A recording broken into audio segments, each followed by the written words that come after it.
बच्चे question number 38 में हम लोग क्या देख रहे हैं? हम लोग क्वेश्चन नंबर 38 में देख रहे हैं, कह रहा है कि ए solution of acetone in ethanol. Ethanol क्या होता है? CH3। अगर हम लोग इसको ध्यान से देखें, इथेनॉल क्या होगा? इथेनॉल होगा आपको CH3CH2OH। इसमें OH थोड़ा सा आप लोगों को हाइड्रोजन बॉन्डिंग देता है। अगर इसमें आप क्या करोगे? एसीटोन डालोगे। एसीटोन क्या होता है? नॉन, इसमें हम लोगों को इसकी थोड़ी सी पोलैरिटी होती है, लेकिन ये क्या करता है? हाइड्रोजन बॉन्डिंग फॉर्म नहीं करता है। अगर अल्कोहल ज़्यादा रहेगा तो वो हाइड्रोजन बॉन्डिंग में ज़्यादा पार्टिसिपेट करेगा। ये जो हमारा एसीटोन है, कीटोन है, ये हाइड्रोजन बॉन्डिंग फॉर्म नहीं करेगा। तो उस कंडीशन में हम लोग देखें कि इसके बीच के फोर्स ऑफ अट्रैक्शन क्या हो जाएंगे? कम हो जाएंगे। अगर फोर्स ऑफ अट्रैक्शन कम हो जाएगा रिजल्टेंट, तो ये पॉजिटिव डेविएशन शो करेगा। फिर नेक्स्ट अगर क्वेश्चन देखें 39 में हम लोगों को क्या हो रहा है? Negative deviation from rods law is observe in case in one which one of the following binary liquid mixture. Sorry, इसमें हम लोगों को नेगेटिव डेविएशन कहने का मतलब फोर्स ऑफ अट्रैक्शन इसमें क्या हो जाए? स्ट्रॉन्ग हो जाए। तो अगर हम लोगों को बाइनरी सॉल्यूशन एसीटोन और कौन सा कर रहा है? इथेनॉल और acetone, negative deviation from rods law in is observe in which one of the following binary mixture. Negative deviation के लिए क्या चाहिए हम लोगों को? फोर्स ऑफ अट्रैक्शन स्ट्रॉन्ग हो जाना चाहिए। फोर्स ऑफ अट्रैक्शन इथेनॉल और एसीटोन इसमें कमज़ोर हो रहा है हम लोगों को। बेंजीन और टोल्यून, ये तो आइडियल सॉल्यूशन है अप्रॉक्स में। ये एसीटोन एंड क्लोरोफॉर्म में क्या होता है? क्लोरोफॉर्म में आप लोगों को थोड़ा सा हम लोगों को इसमें टर्म्स यूज़ होता है। ये आप लोगों को क्या करेगा? फोर्स ऑफ अट्रैक्शन इसमें स्ट्रॉन्ग होगा। फिर उसके बाद है क्या? फिर उसके बाद है क्लोरोइथेन एंड ब्रोमोइथेन, ये भी आइडियल सॉल्यूशन है। तो हम लोगों को सी इसका करेक्ट ऑप्शन है। अगर 40 नंबर क्वेश्चन चेक करें तो 40 नंबर क्या कहता है? Went of factor I for the compound which undergo dissociation in one solvent and association in other solvent.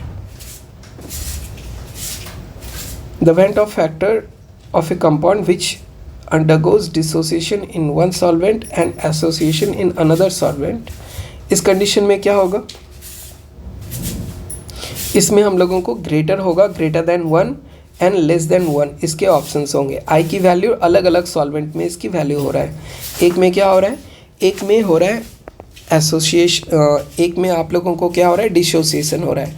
Dissociation कहने का मतलब नंबर ऑफ पार्टिकल्स इंक्रीज हो जाएंगे डिवाइडेड बाय इनिशियल पार्टिकल, तो ये वैल्यू ग्रेटर देन 1 होगा। और एसोसिएशन के कंडीशन में क्या होगा?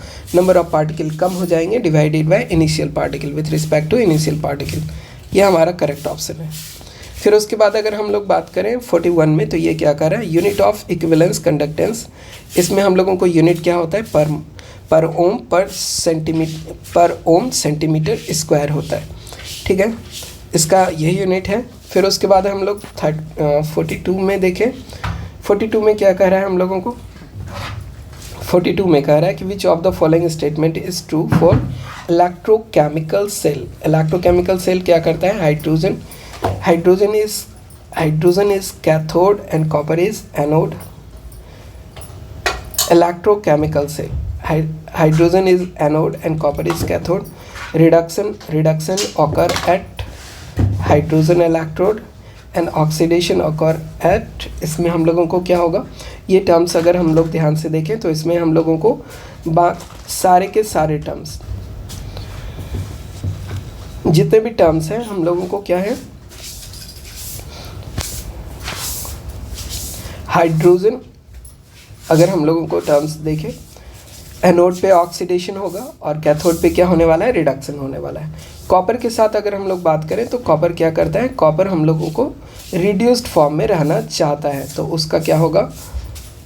उसका हम लोगों को कैथोड फॉर्म होगा। और हाइड्रोजन क्या करेगा? हम लोगों को एनोड फॉर्म करेगा। इसका E0 की वैल्यू क्या होगी? इसकी E0 की रिडक्शन पोटेंशियल की वैल्यू 0 और इसके रिडक्शन पोटेंशियल की वैल्यू क्या होगी?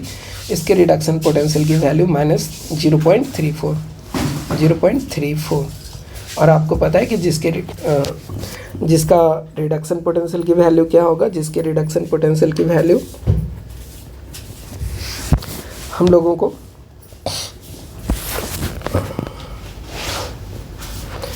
ये वाला वैल्यू नेगेटिव में होगा उसको हम लोग क्या बनाएंगे, कैथोड बनाएंगे।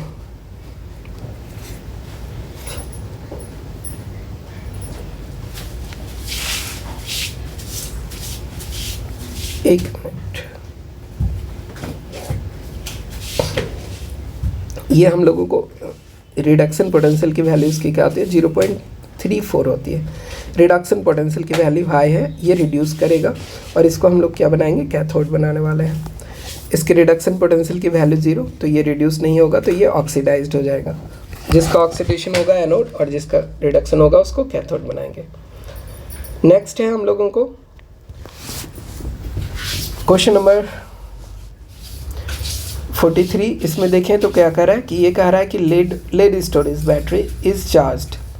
जब चार्ज्ड हो रहा हो तो उस कंडीशन में क्या होता है, चार्जिंग के कंडीशन में हम लोगों को लेड स्टोरेज बैटरी में लेड ऑक्साइड इज डिसॉल्व या सल्फ्यूरिक एसिड रीजनरेट। तो हमारा ऑप्शन क्या है, सल्फ्यूरिक एसिड रीजनरेट होता है। हम लोगों को क्या होगा, जब भी डिस्चार्जिंग का कंडीशन होगा तो उस कंडीशन में सल्फ्यूरिक एसिड क्या होगा, कंज्यूम्ड होगा और फिर से वो चार्जिंग के कंडीशन में आ जाएगा। तो चार्जिंग के कंडीशन में हम लोगों को क्या करेगा, रिएक्शन को रिवर्स करेगा और ये हम लोगों को सल्फ्यूरिक एसिड रीजनरेट करने वाला है।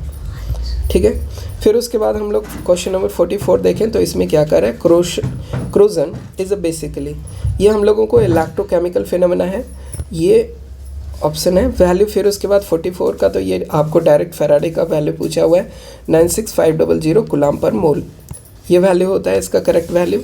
फिर उसके बाद 46 में अगर आप देखो तो एक हाइपोथेटिकल रिएक्शन दिया हुआ है और इसमें कह रहा है कि mechanism follow is given below. जो रिएक्शन हमारा स्लो होगा वही रेट डिटरमाइनिंग स्टेप होगा। तो हम लोगों को क्या करा है, the order of overall reaction by RDS method, rate determining state method, slowest step को कंसीडर करेंगे।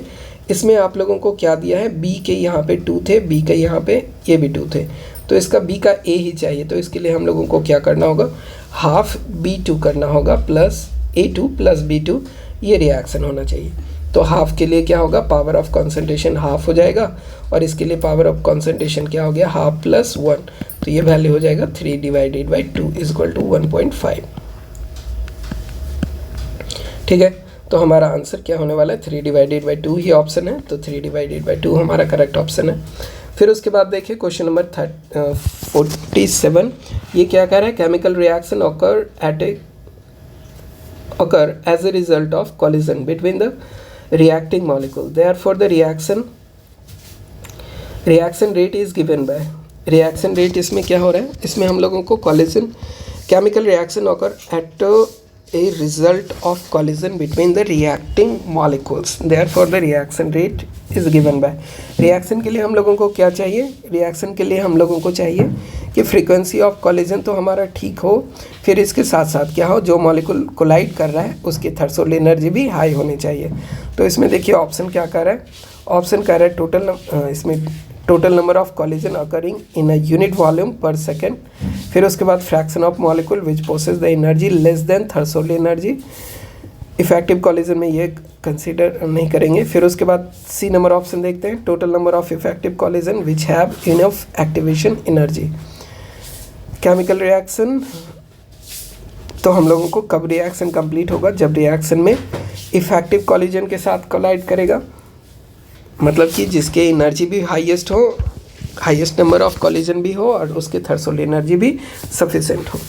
नेक्स्ट क्वेश्चन नंबर 48 देखें तो इसमें ये क्या कह रहा है कि when the reaction A, when the concentration of A in the reaction A plus B is double, the rate of reaction will be.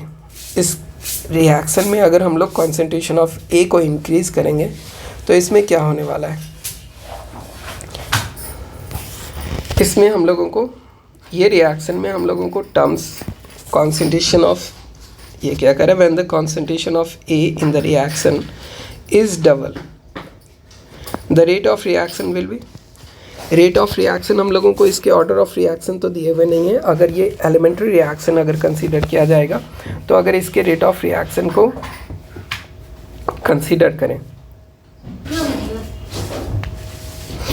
Rate of reaction हम लोगों को क्या होता है, रेट ऑफ रिएक्शन हम लोगों को ऑर्डर ऑफ रिएक्शन पे डिपेंड करता है बच्चे। इसमें हम लोगों को डायरेक्ट ऑर्डर नहीं दिया हुआ है या ऑर्डर से रिलेटेड कोई भी टर्म्स नहीं दिया हुआ है, या इसमें ये नहीं कहा गया कि ये एलिमेंट्री रिएक्शन है। अगर एलिमेंट्री रिएक्शन भी होता तो एलिमेंट्री रिएक्शन में इसके कोफिशिएंट क्या है, 1 है। तो अगर ए के कॉन्सेंट्रेशन को डबल करते तो ये क्या हो जाता, हमारा रेट ऑफ रिएक्शन डबल हो जाता। ठीक है, तो ऑप्शंस हमारे क्या हो जाएंगे, ये हो सकते हैं। फिर उसके बाद 49 में अगर हम लोग चेक करें, 49 में ये क्या कर रहा है, फॉर ए रिएक्शन, कोई भी रिएक्शन अगर हो रहा है और उसमें क्या है, Hb प्रेजेंट है। ये क्या है, Hb क्या होता है, ये फोटोकेमिकल रिएक्शन होता है। ठीक है, तो फोटोकेमिकल रिएक्शन में हम लोगों को क्या होगा, फोटोकेमिकल रिएक्शन का हम लोगों को ऑर्डर क्या होता है, फोटोकेमिकल रिएक्शन हम लोगों को जीरो ऑर्डर रिएक्शंस के होते हैं, जीरो ऑर्डर रिएक्शन होते हैं। उसमें कॉन्सेंट्रेशन जब तक हम लोगों को Hb प्रेजेंट नहीं होगा, कॉन्सेंट्रेशन आपको हाइड्रोजन और क्लोरीन का कितना भी चेंज कर लो, रेट ऑफ रिएक्शन स्टार्ट ही नहीं होगा।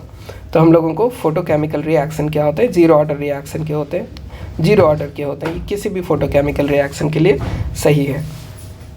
फिर उसके बाद अगर हम लोग बात करें 50 नंबर क्वेश्चन, तो ये क्या कह रहा है, ए reaction having the equal activation energy for forward and backward reaction.